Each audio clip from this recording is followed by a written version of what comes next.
Alena buru-buru berkata, "Bibi, jangan khawatir.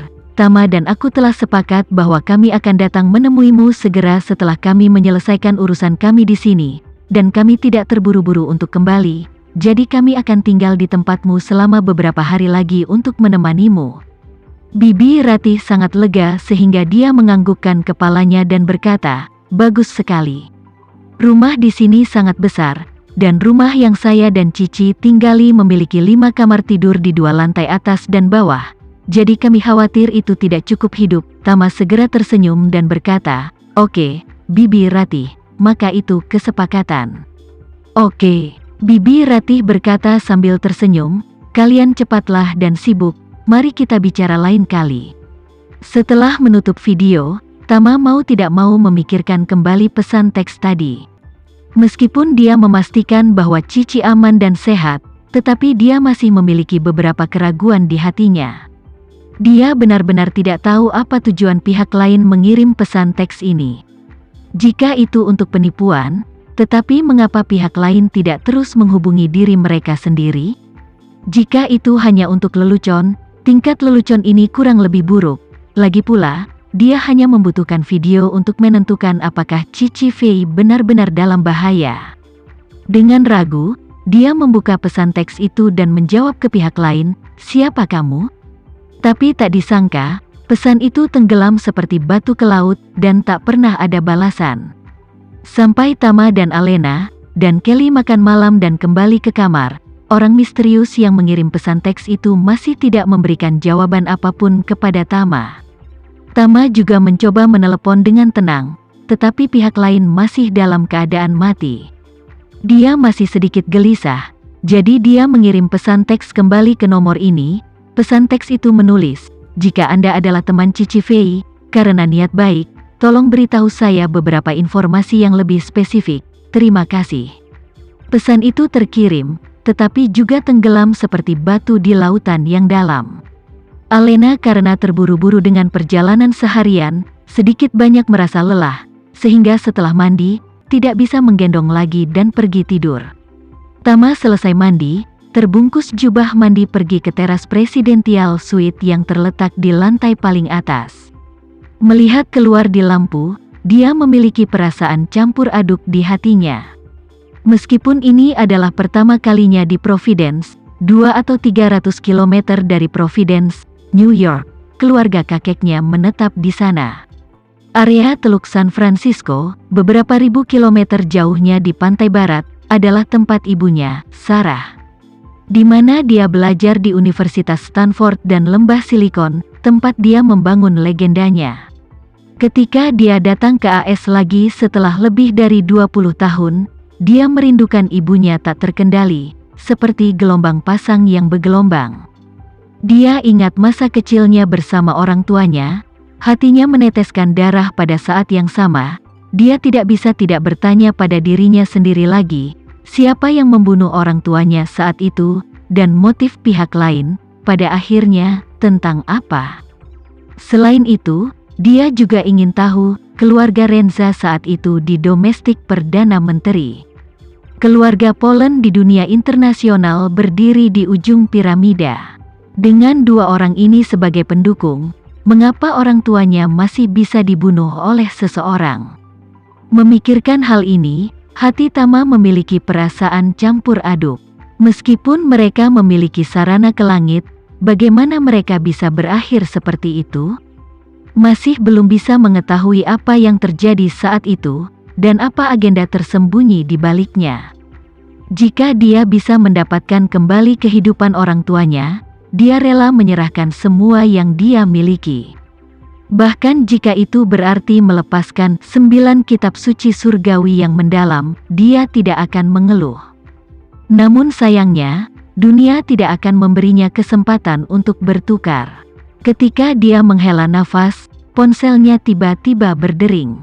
Dia mengira itu mungkin pesan balasan dari orang misterius itu, tapi tiba-tiba, itu adalah nomor telepon asing lainnya yang dimulai dengan +1. Tama mengingat kembali pikirannya, menekan tombol jawab, dan dengan waspada bertanya, "Halo, siapa itu?" Suara Carlen, datang dari ujung telepon yang lain, Tuan Muda Renza, ini aku, Carlen." Tama sedikit membeku dan bertanya dengan nada hormat, "Pak Carlen, kenapa kamu punya waktu untuk meneleponku selarut ini?" Carlen berkata, "Kembali ke Tuan Muda Renza, ada masalah penting, aku tidak berani menunda, jadi aku memanggilmu pada kesempatan pertama." Tama bertanya, "Tuan Carlen, apa yang penting? Tolong beritahu saya." Carlen berkata dengan sungguh-sungguh, "Kakekmu barusan meneleponku dan bertanya tentang masalah pil peremajaan." "Kakekku?" Tama mengerutkan kening dan bertanya, "Apakah paman buyutku yang memberitahunya tentang pil peremajaan setelah dia kembali?" "Ya," Carlen berkata, "kakekmu berkata dia ingin membeli pil peremajaan dan berharap aku bisa membantu mencocokkannya." Tama bertanya kepadanya, "Tuan Carlen, lalu apakah Anda bertanya kepadanya untuk apa dia membeli pil peremajaan?" "Ya," Carlen berkata, "tapi kakekmu mengatakan tidak nyaman untuk mengungkapkannya. Saya berspekulasi bahwa kemungkinannya adalah dia sendiri yang membutuhkan, tapi dia tidak bisa membiarkan dunia luar tahu bahwa kesehatannya saat ini mengalami suatu kondisi." Dikatakan, Carlen menambahkan, "Dia bertanya kepada saya bagaimana saya mendapatkan pil peremajaan dan melalui saluran apa, tapi aku sudah memberitahunya, masalah ini tentang kesempatan surgawi, yang tidak nyaman untuk diungkapkan. Dan saya juga mengatakan kepadanya dengan jelas bahwa jika Anda ingin mendapatkan pil peremajaan, kamu harus mendaftar untuk lelang pil peremajaan tahun depan. Tapi saya takut dia akan memantau ponsel saya, jadi saya mengubahnya ke telepon yang tidak diketahui siapapun dan dilaporkan kepada Anda. Juga di masa depan, Anda tidak boleh menghubungi telepon saya yang lama. Telepon ini bahkan tidak diketahui oleh keluarga saya. Anda dapat menghubungi nomor ini untuk menemukan saya jika Anda memiliki sesuatu." "Oke," Tama menjawab dan berkata, "Sulit bagi Anda, Tuan Carlen." "Saya harus," Carlen berkata, "aku baru saja memberi kakekmu perhitungan trigram. Dia memang memiliki banyak nasib buruk baru-baru ini, 2 atau 3 tahun ke depan secara keseluruhan lebih berbahaya, tapi dalam waktu singkat, seharusnya tidak ada bahaya. Jadi kamu tidak perlu terlalu khawatir. Jika ada pembaruan di sana, saya juga akan menjadi yang pertama menyampaikannya kepada Anda." "Baik Tuan Carlen, Anda sudah bekerja keras." Setelah menutup telepon Carlen, Tama tidak bisa tidak merenungkan dalam hatinya, paman hebat datang untuk membeli pil peremajaan, sepertinya itu untuk kakek, dan dikombinasikan dengan trigram Tuan Carlen, seharusnya tubuh kakek itu memiliki semacam kondisi. Memikirkan hal ini, hati Tama juga terlintas dalam pikiran. Bukankah lebih baik untuk mengkonfirmasi situasi kakek? Jika situasinya kritis, dia seharusnya tidak membantu. Namun, memikirkan kembali keraguan yang dia miliki ketika dia memikirkan orang tuanya barusan, hatinya sedikit marah. Keluarga Polat begitu kuat. Mengapa mereka tidak pernah menemukan kebenaran tentang kematian orang tuanya setelah 20 tahun kematian mereka?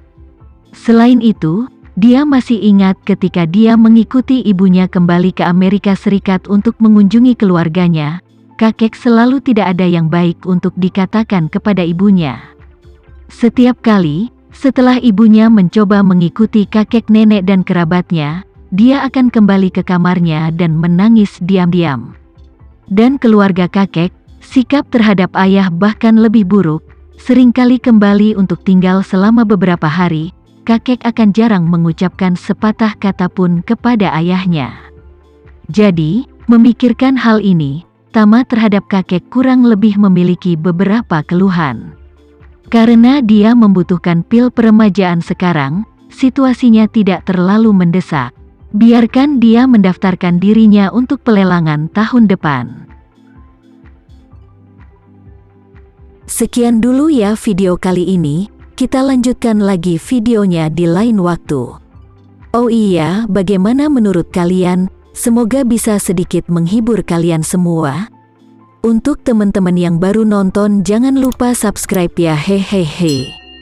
Dan kalau teman-teman ada yang ingin gabung langganan bisa langsung gabung saja untuk dapat fitur yang menarik dan sedikit membantu Mimin. Terima kasih banyak sudah menonton, sampai jumpa lagi, bye.